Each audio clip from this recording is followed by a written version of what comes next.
নমস্কার বন্ধুরা, moms kitchen blog থেকে সবাইকে স্বাগত। বন্ধুরা, আজকে তো আপনাদের একটা নতুন রেসিপি উপহার দেব। দাদাকে বাজারে পাঠিয়েছিলাম, দাদা নিয়ে এসছে, বাজার থেকে চলে এসছে, কিন্তু আপনাদের সাথে এখনো পর্যন্ত কি নিয়ে এসছে দেখায়নি। চলুন বন্ধুরা, দেখাবো কেটে কুটে কিভাবে কি বানাবো, আপনাদের সাথে শেয়ার করব। স্পেশাল স্কিপ না করে পুরোটাই দেখতে থাকবেন, আশা করি খুবই ভালো লাগবে।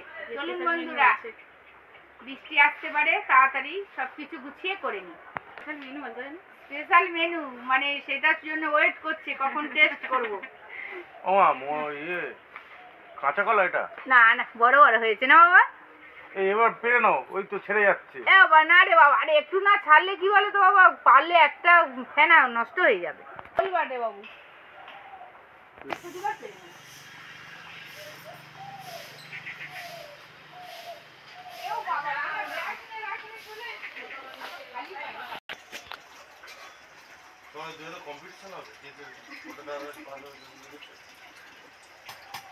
কি রান্না হচ্ছে? নিচুর গাছ পাঠা, নিচুর মতন গাছ পাঠা।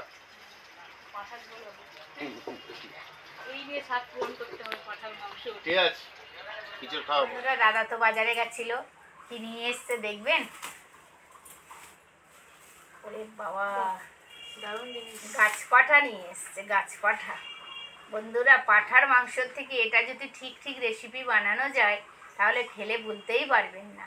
বন্ধুরা, আমি যেভাবে বানাবো, যেভাবে কাটবো, ঠিক সেইভাবে মানে দেখে দেখে সেইভাবে বানাবেন, দেখবেন কত সুন্দর রেসিপি হবে। বন্ধুরা, দাদাকে বলেছিলাম গোটা নিয়ে আসতে, কিন্তু আগের দিন এই ছেলে হাফ নিয়ে এসছে, হাফের হাফ, 4 ভাগের 1 ভাগ। আর তা সেই জন্যে মানে একসাথে অনেক জড়ো হয়ে গেলে রেখে দিলে পুরনো হয়ে যাবে, আটাগুলো একদম শুকিয়ে যাবে, ভালো লাগবে না। সেই জন্যেই আবার মানে হাফ নিয়ে এসছে। বন্ধুরা, এই হাফ আর এই 4 ভাগের 1 ভাগ মানে এই একটুখানি বাদ দিলে পুরো কাঁঠাল একদম গোটা, এই দিয়েই আপনাদের রেসিপি বানাবো। বন্ধুরা, দেখতে থাকবেন, কত সুন্দর রেসিপি হবে। বন্ধুরা, কাটতে থাকি, আপনারা দেখতে থাকুন। বন্ধুরা, এই প্রথম বছরের ফার্স্ট এঁচোড় রান্না করছি, আপনারা দেখতে থাকুন কিভাবে কি করি।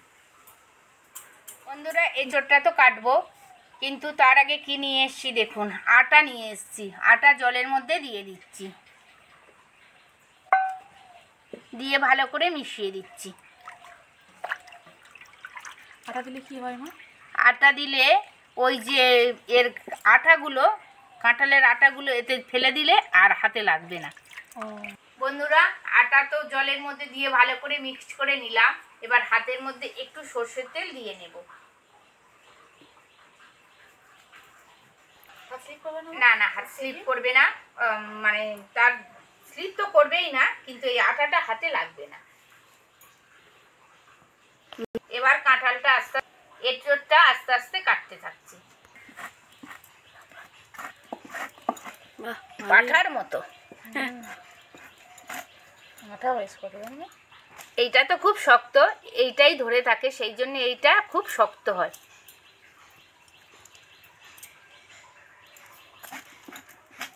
এবার ছোট্ট ছোট্ট টুকরো করে এই জলের মধ্যে ফেলে দেব।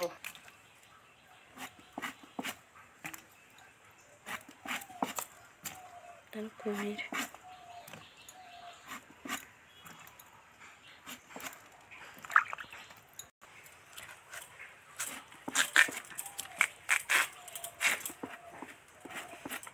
এটা কটা করবো দেখো? দুটো? হ্যাঁ, দুটো না, মাঝখান থেকে করে 2 পিস করো, ওই রকম করো।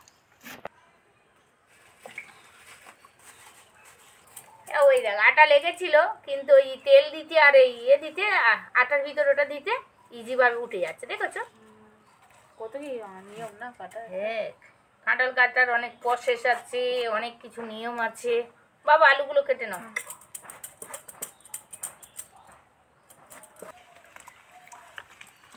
ভালো করে আটার জলটা এর মধ্যে দিয়ে দিচ্ছি।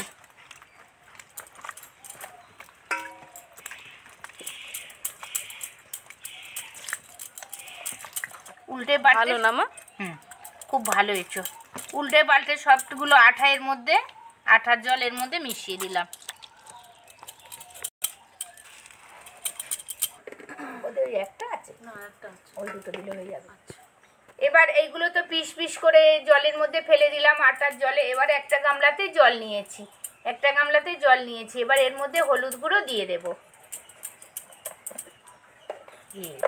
কতটা হলুদ পড়ে গেল।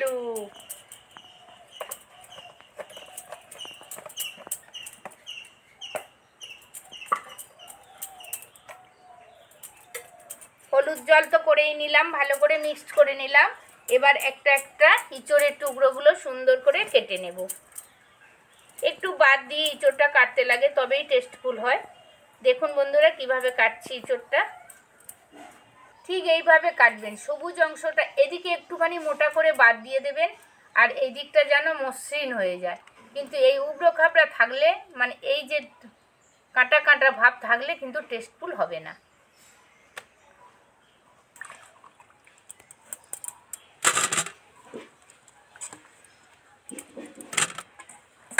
বন্ধুরা এঁচড়ের আলু ঠিক এইভাবে পিস পিস করে কাটবেন, তবেই টেস্টফুল হবে। ঠিক এই দিকটা এইভাবে একটু মোটা করে মোটা অংশটা বাদ দেবেন, সবুজ অংশটা আর কাঁটা কাটা অংশটা সুন্দর করে গুছিয়ে বাদ দেবেন, তবেই টেস্টফুল হয়। যখন দেখবেন এইটা মসৃণ হয়ে এসছে তখন সেই সময় থেকে নেবেন, আর এই যে এটা বাদ দিয়ে দেবেন, নাহলে কিন্তু একদম খেতে ভালো লাগবে না। এই ভিতরের যে ভারী অংশ মোটা অংশটা এইটা ফেলে দেবেন, দিয়ে ছোট্ট ছোট্ট টুকরো করে কেটে নেবেন। বন্ধুরা গামলাতে তো হলুদ জল দিয়েছি, এবার এই হলুদ জলের মধ্যে এই এঁচড় কাটা টুকরো কাটাগুলো এর মধ্যে দিয়ে দেব।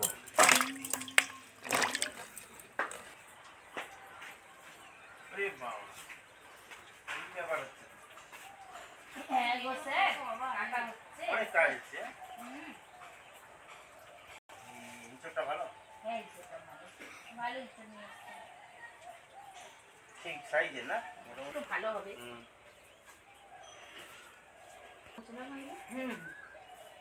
না এটা বেশ ভালোই আছে দেখে মনে হচ্ছে। ভালো ভালো আর দিয়ে দেখে এনেছি। হ্যাঁ অবশ্যই, ওই জন্যই ভালো। ওই জন্য বেশি ভালো হয়েছে না। ভালো হলেই বাবা খালি বলবে দেখে এনেছি। বাহ, দারুণ এঁচড় নিয়ে এসছে। আপনাকে বেশি দেওয়া হবে 2-4 পিস। সত্যি ভালো। হ্যাঁ ভালো। আচ্ছা কাঁদতে হবে না, আমি 2 পিস বেশি দেবো। বন্ধুরা পেঁয়াজ কাটছি, চোখে জল বেরোচ্ছে, আর ক্যামেরাম্যান বলছে বেশি দেবো, কাটতে হবে না। আপনারা বলুন তো, পেঁয়াজ কাটা জল বেরোয় না চোখ থেকে? বাবা তোমার পাশে যে বসে আছে ম্যাডাম, হ্যাঁ, এই একদম এক্সপিরিয়েন্স লোক। বন্ধুরা এই আটার জলে প্রথমে দিলাম, দিতে মোটামুটি সব আটাগুলো বের হয়ে গেল। এবার হলুদ জলে দিয়েছি। এবার যদি কালো ভাব থাকে, ইঁচড় তো আয়রন ভর্তি, কালো ভাব থাকলে কেটে যাবে, একদম ফ্রেশ। এইটা হয়ে গেলে চা একদম করবে? ফ্রেশ।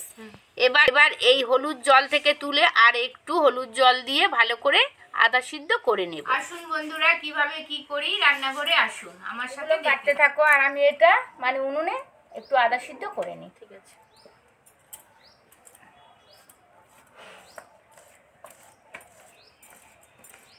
দেবে না? টমেটোটা সুন্দর, লাল লাল টমেটো, সুন্দর টমেটোটা লাল লাল আছে।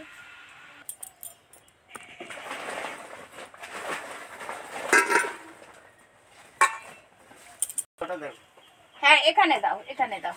উনুনে কড়া বসিয়ে জল দিয়ে গিয়েছিলাম, জলটা এবার একটু উষুম গরম হয়েছে, মোটামুটি ফুটছে। এবার ওর মধ্যে আর একটু হলুদ গুঁড়ো দিয়ে দেব। ও স্যার আর একটু কাঠখড় দিন না। আরো দেবো? আর একটু দিন।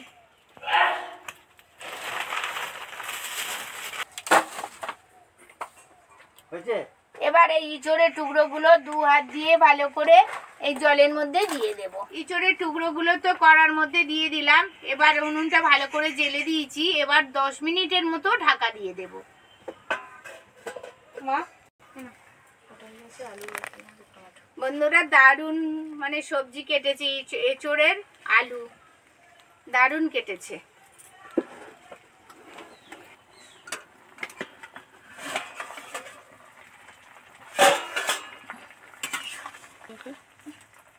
দেখি একবার একটা তুলে দেখবো আদা সিদ্ধ হয়েছে কি, মানে ফুল সিদ্ধ করে নামাবো না, আদা সিদ্ধ হলেই নামিয়ে নেব।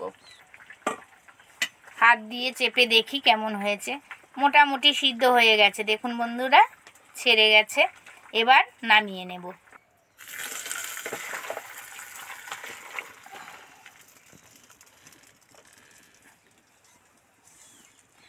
বন্ধুরা, এবার আসল রান্নাতে ফিরে আসছি। সব তো জোগাড়জাত করে নিলাম, এবার কড়ার মধ্যে তেল দিয়ে দেব। একটু বেশি পরিমাণেই তেল দেব, কারণ এবার সব তো ছাঁকা তেলে ভাজতে লাগবে। মধ্যে একটু নুন দিয়ে নিচ্ছি। এই আলুগুলো তেলের মধ্যে ছেড়ে দেব।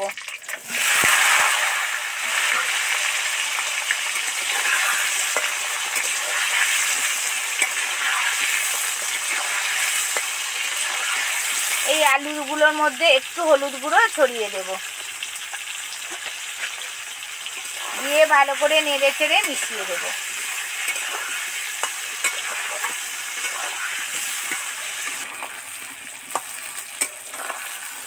মোটামুটি হয়ে এসছে, আর একবার ঢাকা দেব, মা এলে তারপরে ভেজে তুলে নেব।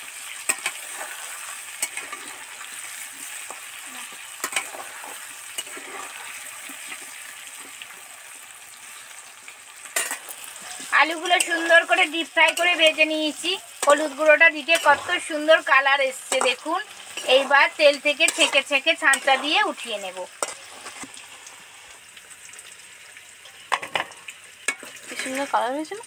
হ্যাঁ, একটুখানি তেলের মধ্যে আলুর মধ্যে হলুদ দিলে তবেই আলুর কালারটা ঠিক আসে, নাহলে একটা সাদাটে ভাব থাকে। যতই টেস্টফুল রেসিপি হোক, দেখতে ভালো লাগে না। সেই জন্য যখন ভাজবেন একটু হলুদ গুঁড়ো এর সাথে অ্যাড করবেন। আবার খেতে বসে আলু সাদা থাকলে কি এরকম একটা হ্যাঁ, লাগে না? আলু সাদা রাখলে একটা মনে ঠিক শান্তি হয় না, যেন মনে হয় ঠিক ভালো স্বাদ আসছে না। দেখুন কত সুন্দর হলুদ হলুদ কালার এসছে। এবার তো আলুটা তো ভাজা কমপ্লিট হয়ে গেল। এই যে এঁচোড়টা জল ছেঁকে রেখে দিয়েছিলাম, ওইটা তেলের মধ্যে ছেড়ে দেব।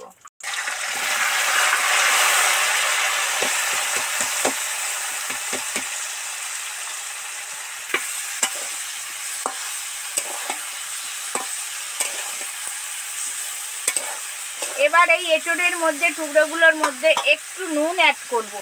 এই যে নুনগুলো অ্যাড করছি আলু আর এঁচোড়ের মধ্যে, যখন ঝোল ঝোল বানানো হবে তখন কিন্তু একটু কম নুন দেবেন, টেস্ট করেই তারপরে নুন দেবেন। এইগুলো দেয়া মানে এর ভিতরে একটু ভাজার সময় নুনগুলো ঢুকে যায়, টেস্ট হয়, ওই জন্যেই দিচ্ছি। একটু হলুদ গুঁড়ো ছড়িয়ে দিলাম, আর একটুখানি লঙ্কা গুঁড়ো ছড়িয়ে দেব। এবার মিশিয়ে দিয়ে ধরে ধরে 5 মিনিট ভাজতে থাকবো।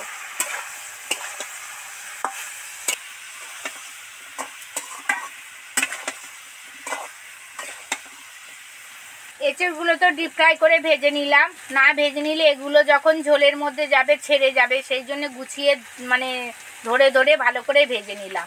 এবার এটা ছাঁচা দিয়ে তেল ছেঁকে উঠিয়ে নেব। কি সুন্দর ভাজা হয়েছে দেখুন, কত সুন্দর। মনে হচ্ছে এই তো হয়ে গেছে। এই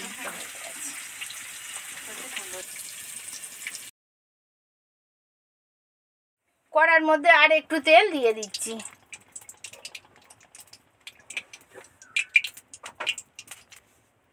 তেলের মধ্যে 2 টুকরো শুকনো লঙ্কার 2 টুকরো করে দিয়ে দিলাম, 2টো তেজপাতার টুকরো দিয়ে দিলাম। এর মধ্যে একটু চিনি অ্যাড করছি। এই তেলের মধ্যে চিনি দিলে কালারটা খুব মানে তরকারি রেসিপির কালারটা খুব সুন্দর আসবে আর টেস্টফুল হবে, সেই জন্য একটু চিনি অ্যাড করলাম। পেঁয়াজ কুচিটা এর মধ্যে উঠিয়ে দিচ্ছি।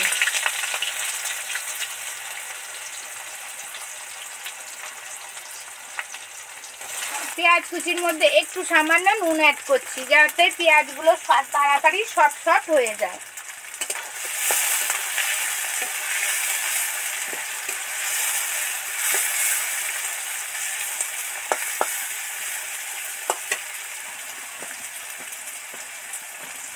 পেঁয়াজগুলো সব সফট হয়ে গেছে। এবার এর মধ্যে এই আদা রসুনের পেস্টটা দিয়ে দিচ্ছি।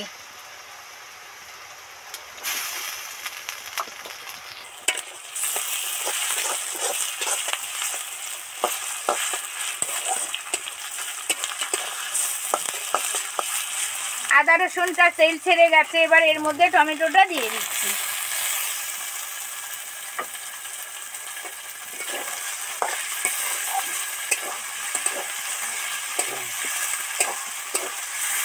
মশলা থেকে তেল ছেড়ে গেছে, এবার একটু হলুদ গুঁড়ো দিয়ে দিচ্ছি, পরিমাণ মতো যে যার টেস্ট মতো লঙ্কা গুঁড়ো দিয়ে দেব। বন্ধুরা আপনারা যেমন ঝাল খেলে ঝাল দেবেন, যদি একটু মিষ্টি মিষ্টি খান কম ঝাল দেবেন। বন্ধুরা ইঁচড় তো মাংসর মতো, তো একটু ঝাল ঝাল একটু ভালো লাগে।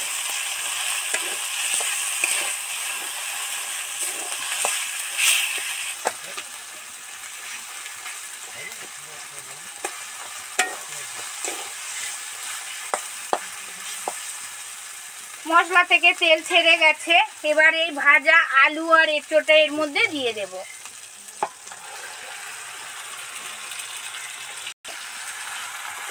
বন্ধুরা দারুণ গন্ধে রান্নাঘর ভরপুর হয়ে গেছে।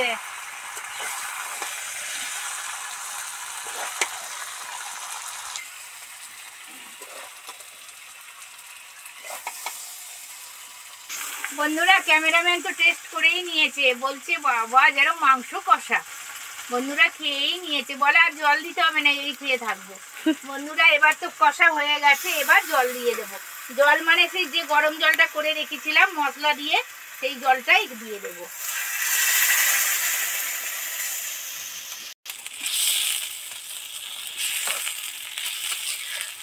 বন্ধুরা বেশি জল দেব না, কারণ এঁচোড়টা তো সিদ্ধ হয়ে আছে আর আলুটা তো ডিপ ফ্রাই করে ভেজে রেখেছিলাম এখনকারের নতুন আলু, ওই জন্যে কম জল দিয়ে দিয়েছি। এবার আস্তে আস্তে জাল দিয়ে একটু জলটা মরিয়ে নেব।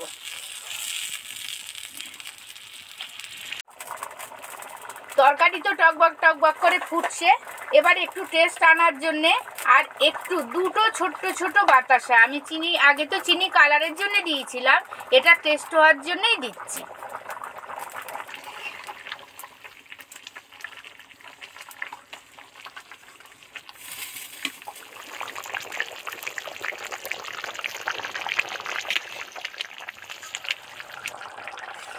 কমপ্লিট হয়ে গেছে, একদম আলু টালু সিদ্ধ হয়ে গেছে, সবই তো সিদ্ধ হয়ে গেছে। এবার 2 মিনিট চুপচাপ বসানো থাকবে।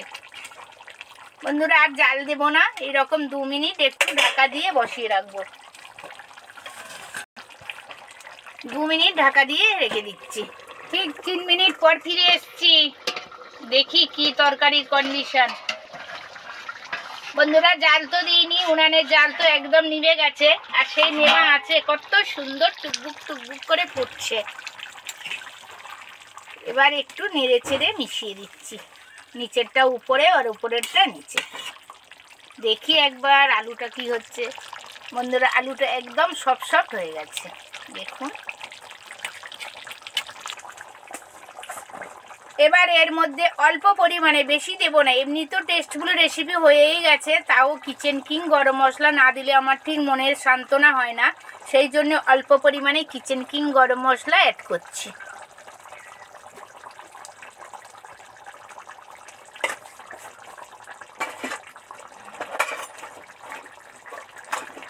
কিং গরম মশলা দিয়ে 1-2 মিনিট একটু নেড়ে দেব, নেড়ে নিয়েই নামিয়ে নেব। সব মিশিয়ে টিশিয়ে দিয়ে দিলাম, এবার নামিয়ে নেব।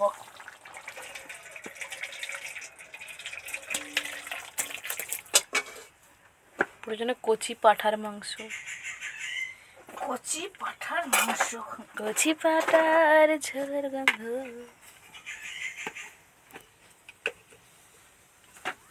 বন্ধুরা মোটামুটি কেন কমপ্লিটই হয়ে গেছে। এবার এর মধ্যে ঘি অ্যাড করব।